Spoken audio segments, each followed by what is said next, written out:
because I think we're in a world of restlessness right now, of things happening in and outside of our soul, because there's things every day we get up, I got to do, I got to go, I've got to accomplish this.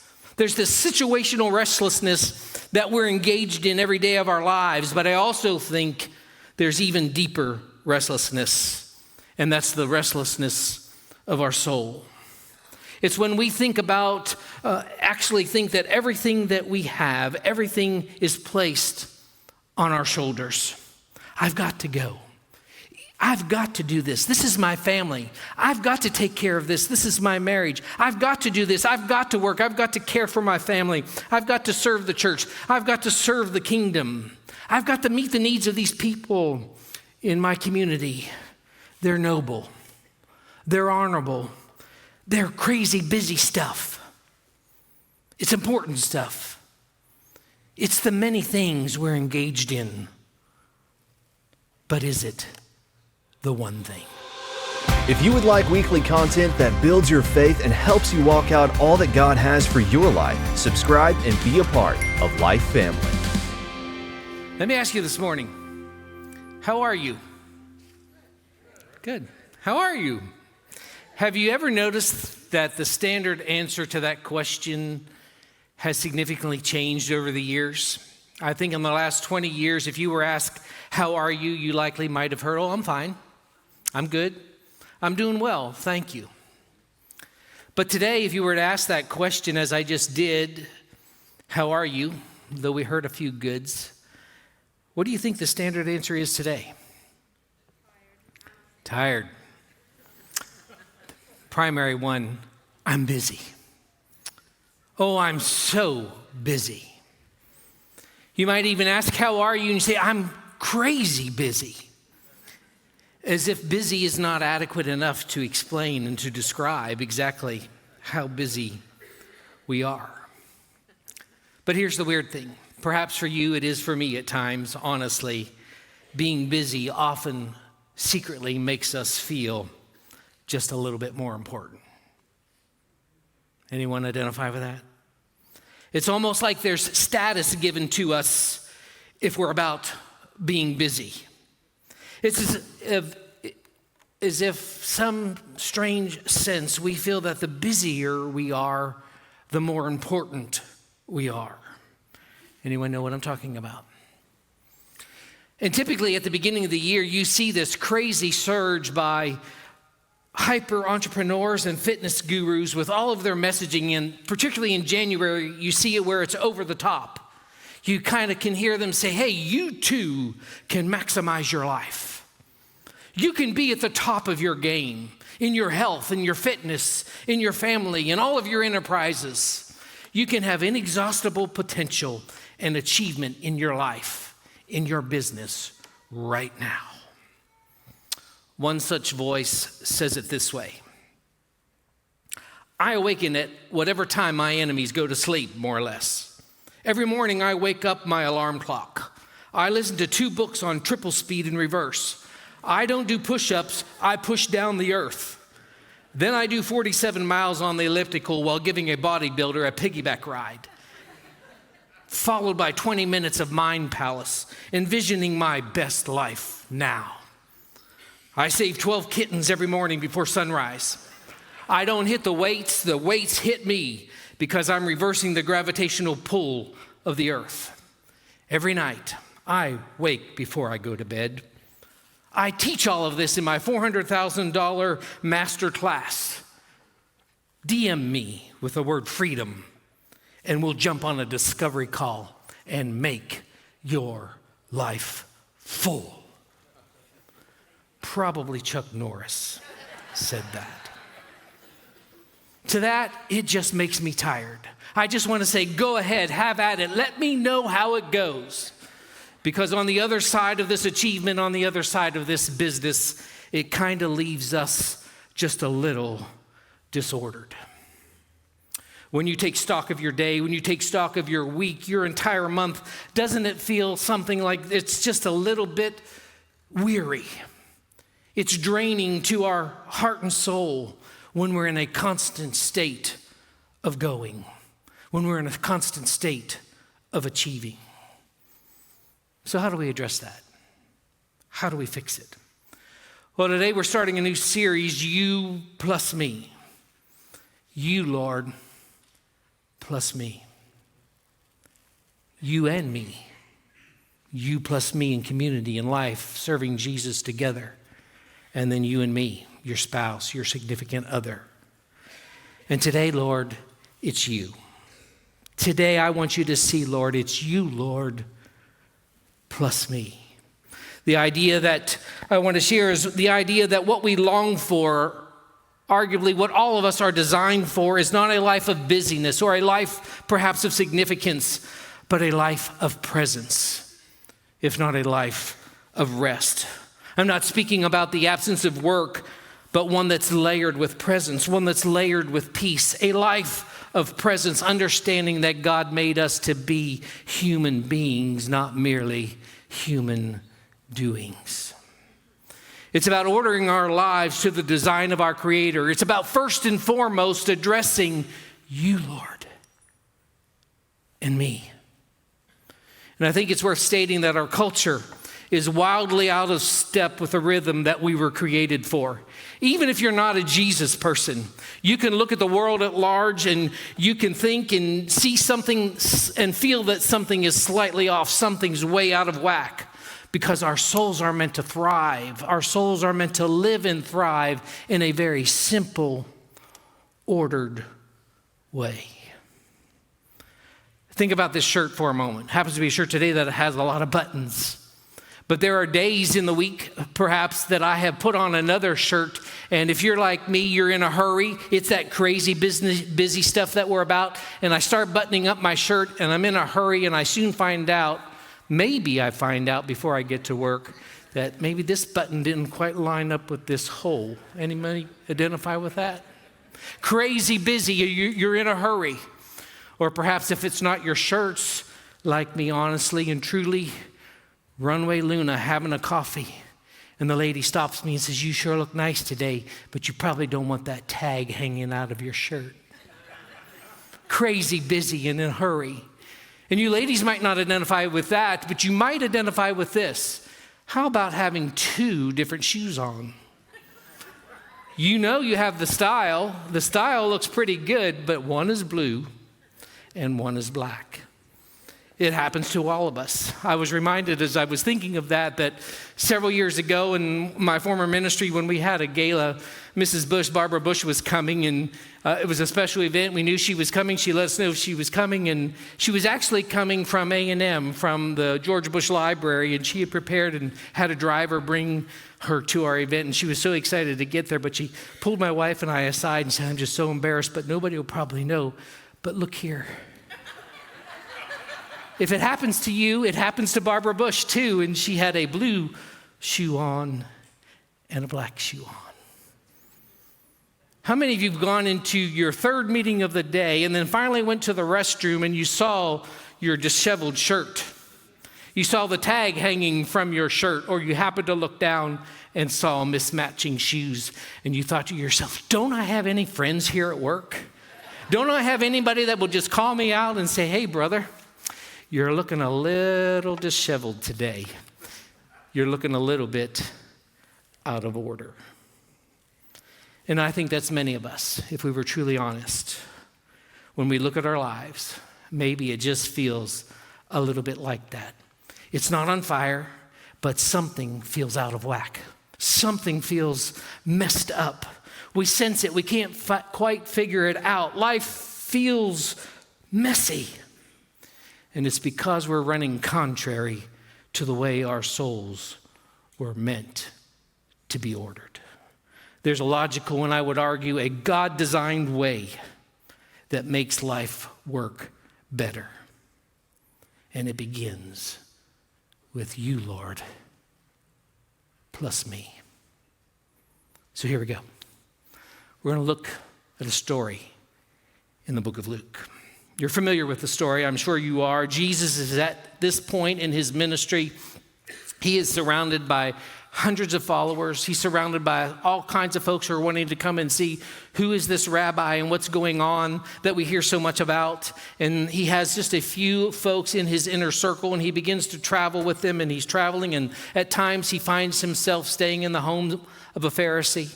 Another time, he may walk into people's homes that perhaps he's just met for the first time. But what I love about this particular story in Luke chapter 10 is that Jesus is going to the home of Mary and Martha, the home of friends. Jesus stayed with them from time to time because he deeply valued their friendship. And you need to remember this because this context is important. He deeply valued their friendship because as we read into the story, if you don't understand that friendship dynamic, you might read it somewhat differently. But these are people that he knew.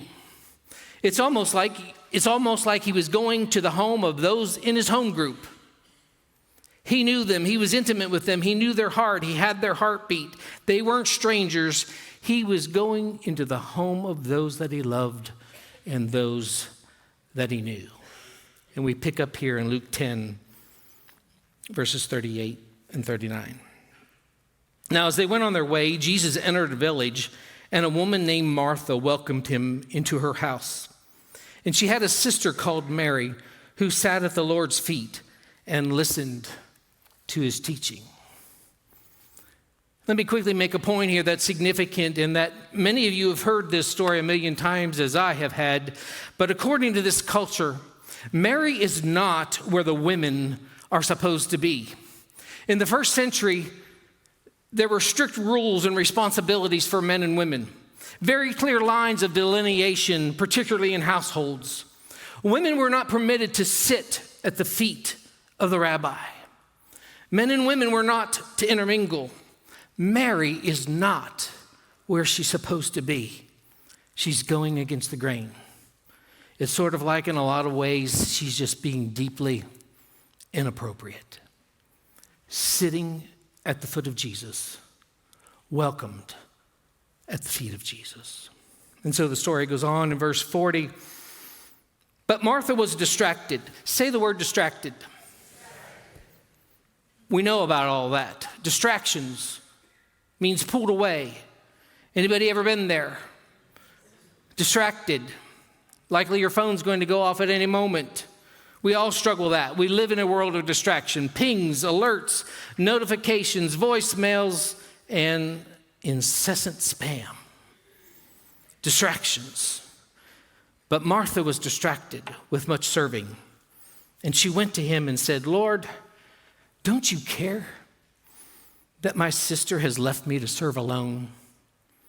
Tell her then to help me. Put yourself there. Martha, she's distracted by all kinds of preparations. She's looking over at Mary and then says to Jesus, Jesus, don't you care? I've got things going on here in the kitchen. Are you going to leave me in this way? Tell Mary to help me. And again, in this context, Martha is not just doing the appropriate thing, she's doing the honorable thing. Mary is the one that's in question. And look at this dichotomy that Martha is right here, because this is us. She reverently says, Lord. And then she ends with a reprimand to him. Don't you care? How do you do that? But we do it every day. We surrender. We give ourselves to the Lord. We ask the Lord to take our plans, help us fulfill a purpose. Lord, I surrender this to you, Lord. Yes. But then we say, can't you do something about this? Lord, do something with these things that are impacting my life. We raise our eyes at Martha, and yet we're there. The other funny thing about this story, I think, and you ladies might enjoy it for a moment. Imagine those sisters. Mary and Martha, they're right there. And Mary sees what's going on, and it's not written here, but I would guess under her breath, Mary is looking at her sister Martha and say, why are you talking to Jesus? I'm right here. If you got something to say, tell me. And so the sisters are at it. And I feel like tensions are building and stress is coming into the situation, and then At this moment in the story, Jesus steps in and he says this. But the Lord answered and said to her, Martha, Martha. You know it's getting stressful. He didn't say her name just once. He said it twice. Martha, Martha, you are worried and distracted by many things, but only one thing is necessary. For Mary has chosen the good part, which I will not take away from her.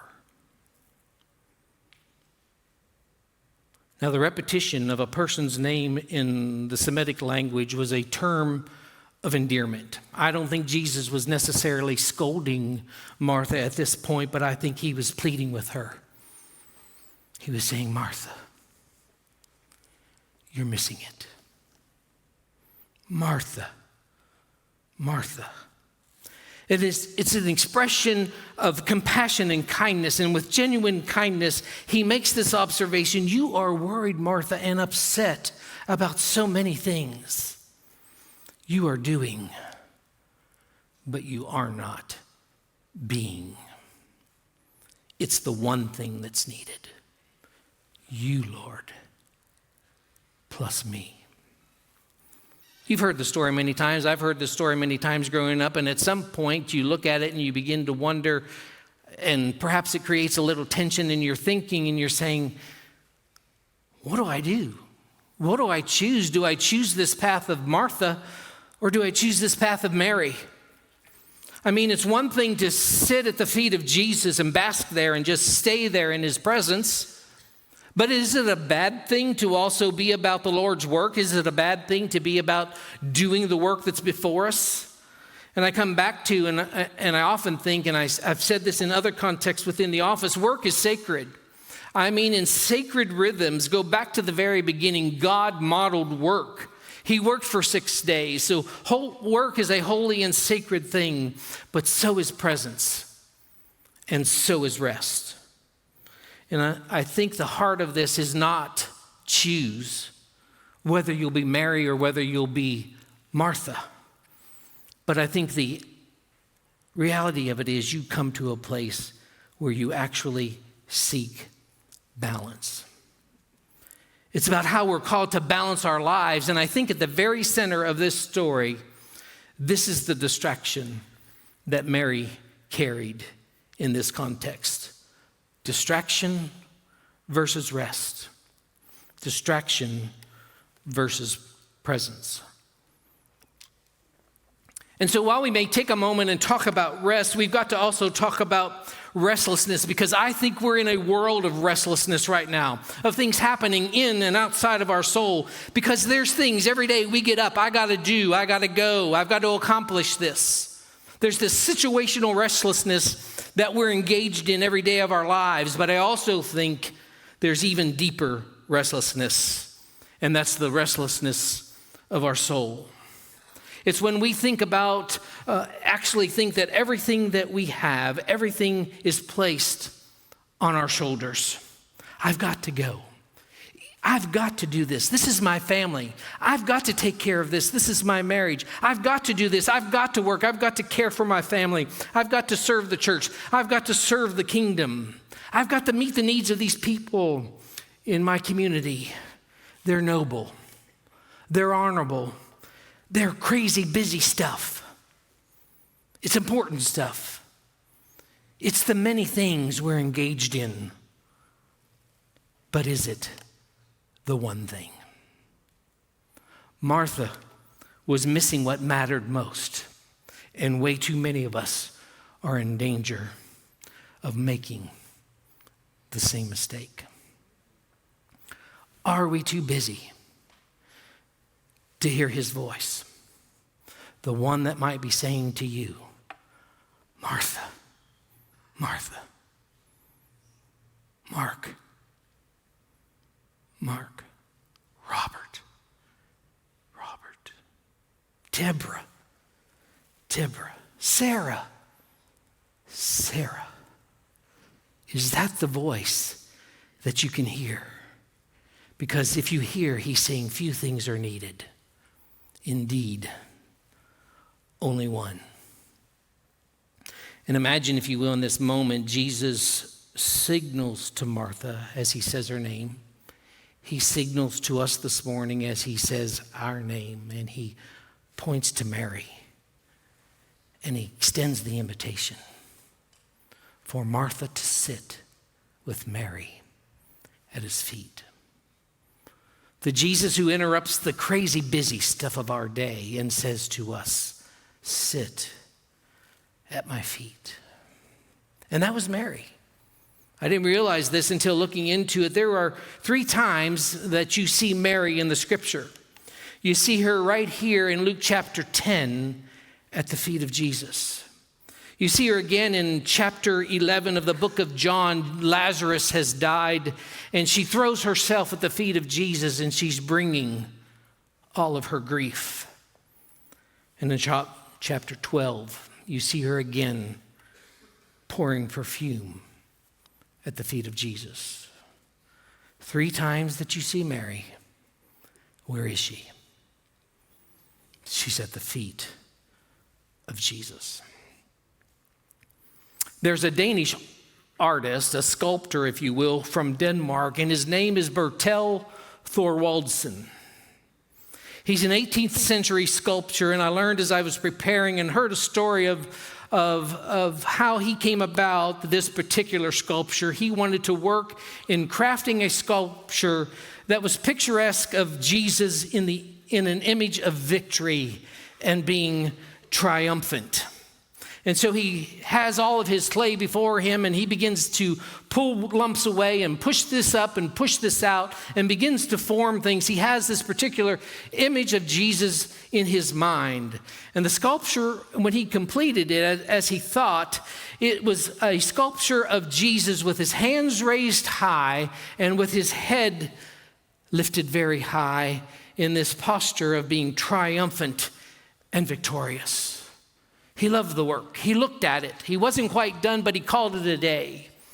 He's preparing to leave his studio, and he left the studio, perhaps in his crazy, busy life. He forgot to shut the windows. One of the doors did not shut properly, and a windstorm came during the night. And when he came back the next morning, as a result of the windstorm, as a result of the rain finding its way through the windows and the humidity existed, he came back to not one of a victorious Jesus, but to one that looked like this. You see what happened? During the night, all of that humidity, all of that rain had taken the work that he had done with Jesus' arms lifted up, his head lifted high. And in that rain and humidity, I think Jesus said, you know what? I think I like this better. And naturally, that environment forced those arms down. And Jesus head down. So the sculptor ended up not being one of Jesus walking in victory, but one of Jesus at rest, inviting us into his rest. And Bertel, that's not what he had in mind, and so he began to lift up and he began to shape it and mold it, and his apprentice was right there and said, Bertel, no, it's beautiful.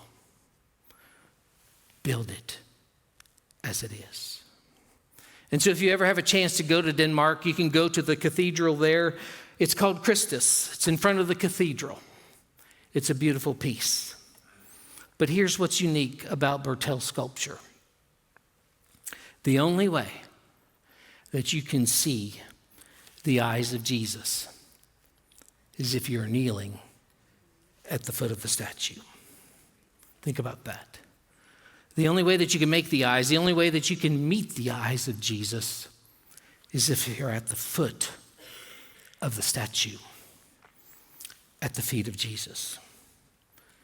And I feel like that's what the Lord is saying in this context, is that we have to find places of rhythms of grace, rhythms of rest, rhythms of presence where we come into the presence of God. We've got to come to a place where we say no to all of our doing and all of our going and rest in his presence. We've merely got to come back to a place, folks, where we just do this. Lord, you can be like Martha for a moment. Lord, don't you care? But then when you look up and you see his eyes, you see his face, he says, oh, how I love you. You've got to come to a place where you're back here on your knees and you're seeking presence and you're seeking rest. And you say, Lord, it's you and it's me. And we can say, Lord, don't you care? Which is what the disciples said when Jesus was on the boat and the storm was approaching. And he said to them and he says to us, I've got the storm. I'm bringing peace. There's storms in your life, and you need not say, Lord, don't you care? Because he loves us. He loves us. And it's here where the crazy, busy stuff goes away.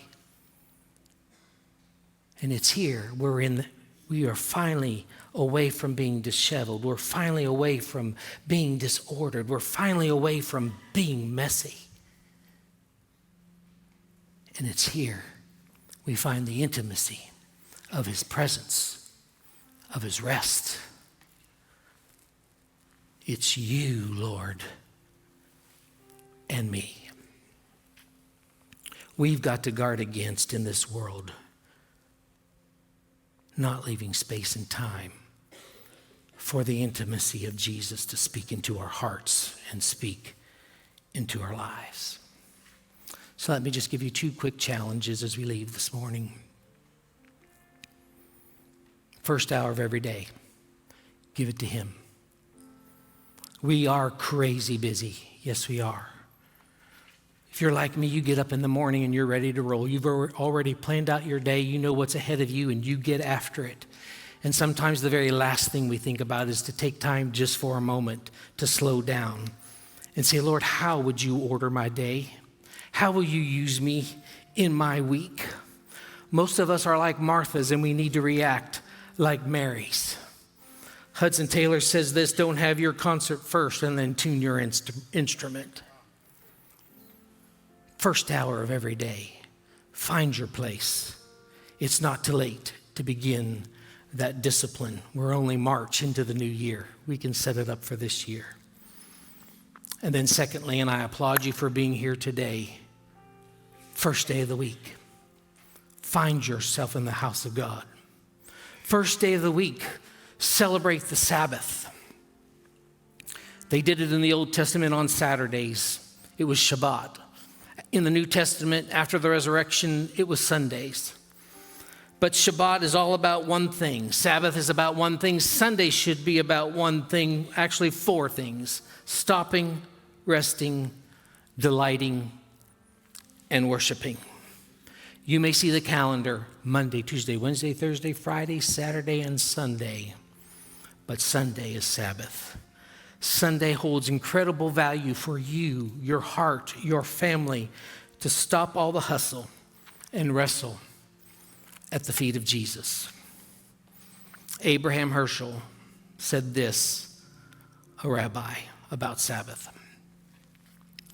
Sabbath is one of the most precious presents that the human race has received from the treasure house of God. Unless one learns how to relish the taste of Sabbath, one will be unable to enjoy the taste of eternity in the world to come. 6 days a week, we wrestle with the world, wringing profit from the earth. But on the Sabbath, we especially care for the seed of eternity that is planted in the soul. And the very last line, the world has our hands, but our soul belongs to someone else. Jesus said it this way from the Message in Matthew chapter 11.